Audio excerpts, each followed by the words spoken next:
Welcome to the HCI family of podcasts. We're your source for personal, professional, and organizational growth and development. We share our own original research, explore industry trends, and interview executives and thought leaders from across the globe. Join us for practitioner-oriented content around all things leadership, HR, talent management, organizational development, and change management. Maximize your personal and organizational potential with the HCI family of podcasts. Tom Conlon, welcome to the conversation today. Nice to see you, John. It's a pleasure to be with you. You're joining us from Rhode Island. I'm south of Salt Lake City in Utah. Today, we're going to be talking about advice for young people, Gen Z workers, individuals searching for employment and key factors they should be considering in their job search. I think it's a big topic. It's an interesting labor market out there today. And I think particularly for younger workers, it's hard right now. And we've seen ebbs and flows. We've seen the pendulum swing kind of back and forth over the last few years, during the pandemic, post-pandemic, what it looks like for workers generally, but particularly for younger workers. So we're going to try to unpack this, explore this a little bit together today. As we get started, I wanted to share Tom's bio with everybody. North Street founder Tom Conlon has more than 20 years of experience in design, web programming, copywriting, operations, and people management. Prior to founding North Street, Tom began his career in the consumer publishing industry, first as a web designer and developer, then as a writer and editor for top media outlets, including Wired, Men's Journal, AOL, and Popular Science. Tom earned a degree in communications with a minor in history from Fordham University. He is a proud member of the New York City chapter of Entrepreneurs Organization, where he served as chair of the program's Accelerator for small businesses. There's a whole lot more I could say about Tom and his background, but Tom, I'm going to pause there. Anything you would like to highlight about your background or personal context before we dive on in? No, that was well done, and I would just say that, and we can talk about this later or not, but a fun factoid about me is that I started a design agency despite being colorblind. Oh, wow. That is a fun fact. Very cool. Very cool. I'm not quite sure how that works, but I'm sure you did a bang up I, job. it started working better once I started hiring much more talented and vision capable Yeah. designers. Very, very good. It's like being an audio engineer and being like mostly or partially Yeah. deaf, I guess. I don't even know, but very cool. Very cool. Well, one of the things I know that you spend a lot of time on is you do a lot of things, but you spend a lot of time and energy thinking about the job search world and in the labor market and it really is for younger workers right now in particular. It's hard for everybody, but for younger workers in particular, navigating this space can be challenging and for a variety of reasons. Maybe we can get into some of those reasons. But one of the things I was talking with a group of students, it was maybe a couple of weeks ago, and they were specifically at the time, the context of that conversation was around AI, it was around automation, disruptive technologies, and they were just so frustrated. I think unduly so because I don't think AI has progressed to the point where they were describing, but they were saying all of their entry level positions are getting displaced by AI, and so they can't get jobs. So I'm like, I'm not quite sure that's true, at least not yet. But the point is a good one, and that is that it's just increasingly challenging, I think, for young workers to get that foot in the door, to get those first experiences, whether it's AI as a culprit or whether it's whatever, right? And so yeah, what do you see as some of those causes? What do you see as some of those challenges? And then we can start to get into, what we can do about it. Like what can young people do and what can organizations do to support them? Because Yeah. we need, as organizations, we need young people. If we don't help the incoming class of the labor force, then we're going to be in big trouble in 10 years, right? Yep. Yep. And I think that is my main concern too, is just sort of like the short-mindedness of the companies that are hiring, right? Because it really is like I honestly think the biggest challenge right now, there's two. I think one is COVID and like the sort of remote work renaissance or awakening that sort of happened. that's number one, and we can talk about that. And then number two is I think that managers and companies in general are looking, at least right now in my experience, are looking more for employees that they can sort of wind up and just put them in a direction, and then they go and they're good, and they're good to Yeah. go, and they can check in with little oversight. And I think those kind of go hand in hand, right? So it's like, I'll start with the COVID thing. I mean, it is very hard. When I came out of work, when I came out of college and I started work, I was 21. I sat in a cubicle next to my boss, like my boss. I sat basically in a big cubicle with her. I Even if I wasn't working directly with her on things, I just absorbed a lot through osmosis, right? Like I heard Yeah. her on the phone. I saw her in meetings. I saw how she conducted herself.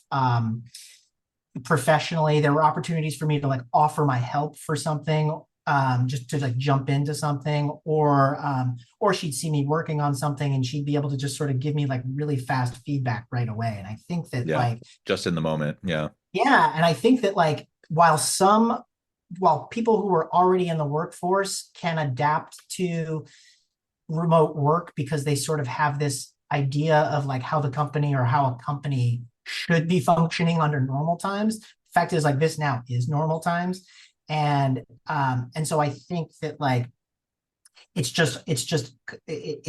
hard to bring young people on and not without having to sort of prescribe every minute of their day, I think, or that's at least what people think that they need to do. And so I think that that stops people from hiring entry level people. And then the second piece, and because it's again in this like remote work context, I think it's so hard to keep track of what people are doing. And I don't mean like in a big brother kind of way. And so I think that's why there's this desire to hire somebody who's already just got the experience. You can wind them up, send them off, and they'll perform. But to your point, John, like, well, what happens when the current workforce starts to age out? Like, we are not creating our next generation of like managers and leaders and doers. And I agree that I think we're going to find ourselves in a tough spot in a decade or so. Yeah, well, and the reality is they are aging out, right? Like, and they have been aging out. Like Right, it's been an ongoing issue. And the only reason why we've been surviving it is because people are just working later and later into life. People are extending their careers. And so if people had been retiring, at the age that they had traditionally been retiring, I think we'd be screwed, honestly. Like, and so I'm not sure how long that can last, really. So we have all these interesting labor force dynamics right, that I think we really haven't figured out how to navigate, or really what we're going to do about it in the long run. And it's also interesting. You mentioned your experience coming out of college, getting that first job, um, the kind of the organic mentorship, the organic yeah, feedback, coaching that you would receive. One of the things I hear so much from employers, why they don't like working with young employees, is kind of this entitlement, because younger employees, Gen Z workers, they're thirsty for coaching and mentorship. They're yeah, thirsty for feedback. yeah, And to your point, a lot of employers are just like, no, I just want to wind someone up. I want to send them on their way. I don't want to have to prescribe. I don't want to have to tell them how to do stuff. I don't want to tell them what to do, as if that's some sort of a burden, or as though that's some sort of like a weird, strange thing. But I'm like, no, like, isn't that how it always was? Like, right, isn't that how it was for you and me? Isn't that how it was yeah, for them? Like, when you were new in your career, didn't you shadow people? Didn't you absolutely, learn the ropes? Didn't you have people to help you figure out what to do? I think that's how it was. And for some reason, I'm not quite sure why. I'm not the modern leader doesn't think that they need to coach, mentor, and train up entry level employees. yeah. It's And this. they think that's entitled, or they think that that's high maintenance. I don't know. What do you think about that?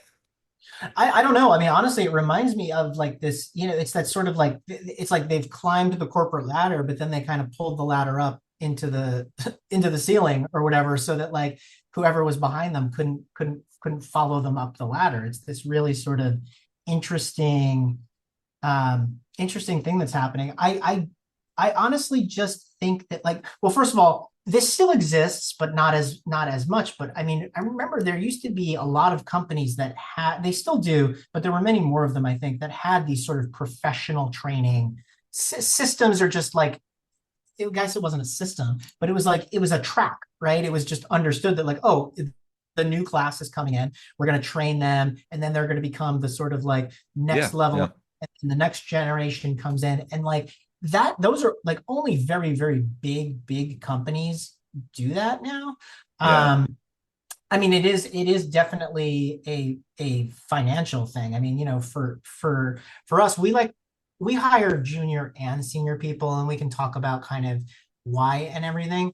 But yeah, I just think that like, yeah, I'm just not. It is expensive, right? If you're gonna, Yeah, it is. it's expensive from a time perspective, and time is money, right? And so like, if you bring on somebody young, it's just like, just know that part of your time, or or a manager's time, is now also going to be dedicated to that job. But it's a short-term investment for a long-term payoff. You know what I mean? Because what Yeah, ends up happening when we bring in younger people, we don't expect them to stay at North Street forever, right? Like, I mean, they can if they want to, but we've sort of, what we say to them is, look, there's essentially like three salary ranges to every position, and the expectations are pretty clear as to like how you can go from one to the next to the next. And by the time they get to the last sort of phase, we've turned someone who was super junior and also affordable into essentially like a homemade model employee, or homemade model like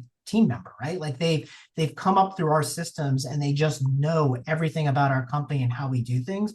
And they can make they ultimately make the better employee than someone who you bring in senior, just like right. net, and just add them into the mix. You know what I mean? And so I think it's that. I think it's a fear of I think it's focusing on the upfront investment without sort of thinking about the long-term payoff. Yeah, so that short-termism, um, I think is absolutely partially it, and it's unfortunate, and that's indicative of just society at large, Yeah. Yeah. which that's a whole other conversation. Um, and you also mentioned something that I think is just important to acknowledge, and that is that we so often aren't willing to invest into our employees for fear that they're just going to leave us, right? And Yeah. and that may be true. Like you may invest and pour into the training of your employees today, and they may leave you tomorrow. But I guess what's the alternative? If you don't invest in your employees today, I guarantee you that they will leave you tomorrow. Yep. Yep. And Yep. so if you want an engaged workforce, if you want a positive employee experience where people are motivated, where they're going to give you like go beyond, and not just show up and do the bare minimum to keep their job, but actually show up and be committed and go beyond what's required and like really be creative and drive results. Like you got to invest in them. You just have Yeah. to. Yeah. And it will pay off. Like if you have even a little bit of a long-term perspective on it, it will pay off in ways you just described, and it will be worthwhile to you to the organization.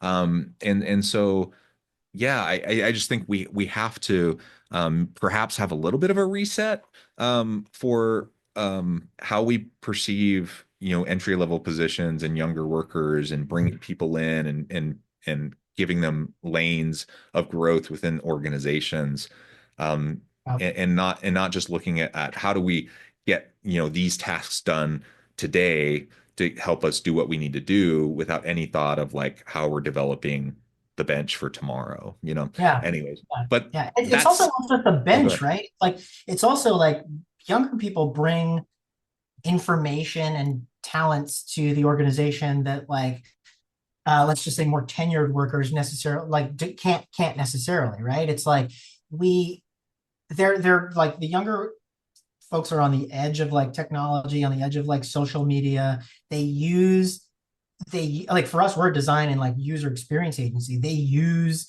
websites and content in a different way, and that's going to be the way that sort of takes over, as like the older population ages out. It's like this is their way of working, is how the world is going to work, and so we should learn from them just as much as they're going to learn from us. I think. So, but part of the challenge is, we can lament, this, or, Yeah. you say, organizations shouldn't do this, or leaders should shift the way they think, or blah, blah, blah. But it is the reality. Like, and so this is the context in which young workers have to figure out how to find work and get jobs and launch their careers. So, Yeah. given the context, like, what kind of advice would you give younger workers? Who are launching, starting their careers, trying to get their foot in the door, and navigate this current situation. The biggest piece of advice that I give people is that it is all about your network. Yeah, It is all about who you know or who you can be introduced to. And I know that sounds like insidery, but it's not really. I come from a family where my dad was an electrician. I went to New York City and I got my first job through like sending in like a resume. Like I sent in a resume mail and got an interview.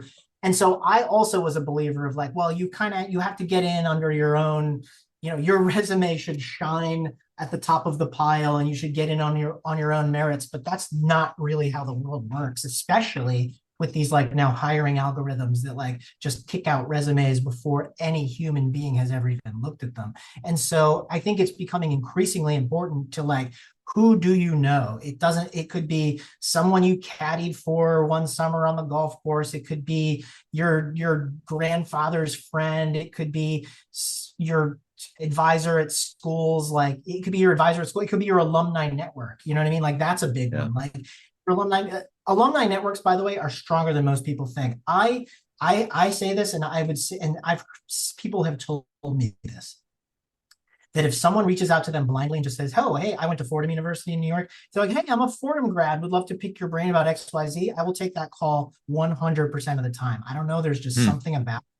So I think like young people should first start there. It's like, okay, who do I know, or who can I like be associated with? It's like, okay, you've got an alumni network, like press that. Like think about, I was part of something. I'm of Irish American descent. I was a part of something at one point in New York. There was some sort of like Irish American marketing, thing. It was like, okay, whatever.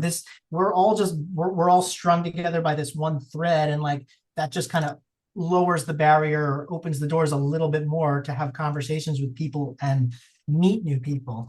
Um, and so I would just say it's who you know. And I'll give you an example. I was mentoring a student from Fordham. She was trying to break into the beauty industry as like a social media intern, had sent her email, had sent her resume literally everywhere. And we were looking at the jobs that she was looking at. And there was a job at a perfume company. And she was like, I was like, "Oh, did you apply to this?" She's like, "Yeah, I did. I applied the other day and I haven't heard anything back." And I said, "Well, the funny thing is I went to the person who's hiring for this job. I went to her wedding. So give me a second and I'll just write an email and just see like if she'll meet you." And of course she met her because she knows me, hired her. She stayed there as an intern, then became, whatever the second level is after an intern, and then left and went to another beauty company. And her career is off to a start. And it's literally because I took a resume that had already been sent in and just said, "Hey," to the person who was hiring, who I happen to know. I just said, "Hey, can you take like a second look at this? Don't do me any favors. Like, don't hire her just because I'm asking you to, but take a second look at this." And like that's I think the biggest piece of advice I can give. Secondly, and this is actually part of that, would be finding a mentor. Like find a mentor of some kind. It can just be someone who's in a field you want to get into, someone who's just run a business and just knows how to run a business, because a mentor can do two things. They can help you just figure things out, like what your direction is, what the best practices are, what to do, what not to do, who to talk to, etc. But they can also make introductions just to their own personal network and would be happy to do it once they get to know you. Yeah. So the networking piece, the mentor piece, the introductions piece, all of that just so, so vital.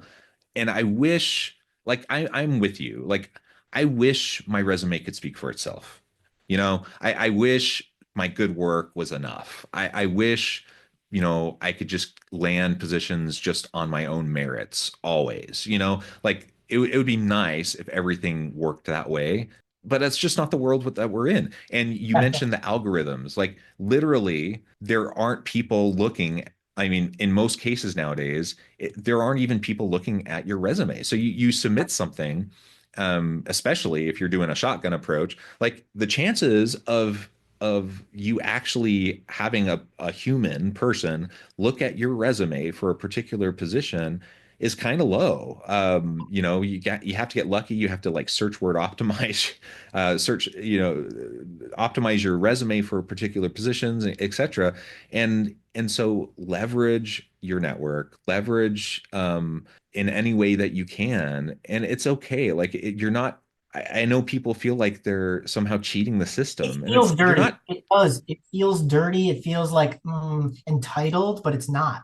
It's not at all. This is how the world works. And like you just It, have to it get. Yeah, and it does feel dirty, and it feels, because let's be honest, there are people that are privileged and have more connections than others for no. I mean, Yep. it's not because they did anything in particular. They just have those connections, and that's frustrating, and I get it. Yep. But that just means the rest of us have to hustle a little bit more to build our networks. Yep. And just know, you just got to know that that's the way it is, and start to work at it. Yeah. And also at the same time, build your skill set, build your competencies and capabilities, do good work so that when you do get that introduction, you can wow them, right? And then go from there. Well, Yeah. Tom, I know you have a hard stop. You need to get on your way. But as we wrap things up, I just wanted to give you a chance to share with the audience how they can connect with you, find out more about your work, and then give us a final word for today. Yeah, awesome. Thank you. Well, Tom Conlon, my website's northstreetcreative.com. Um, that's the website for my design agency, where you can see some of our work and get to know about us. A parting thought would be, and I just thought of this as we were talking, would be another piece of advice. And I think that I would actually advise younger people to look for smaller companies, because smaller companies are not actually going to have that necessarily that sort of algorithm, Yeah, that true. infrastructure. And so like me, like we're hiring right now, and I'm looking at the resume. I'm not the first round, but like I am looking at the resumes, and I've seen people even send in like little Loom videos of themselves just introducing themselves. And if you know like a small company is actually seeing these things rather than an algorithm, like man, you've got that person who sent in the video got an interview for sure. I was like, that's awesome. So like smaller companies, and try to be creative in your search and press your contacts or make new ones. Yes, yes. Well said. Tom, thank you so much. It's been a pleasure. I encourage the audience to reach out, get connected, find out more about what Tom can do for you. And as always, I hope everyone can stay healthy and safe, that you can find meaning and purpose at work each and every day. And I hope you all have a great week.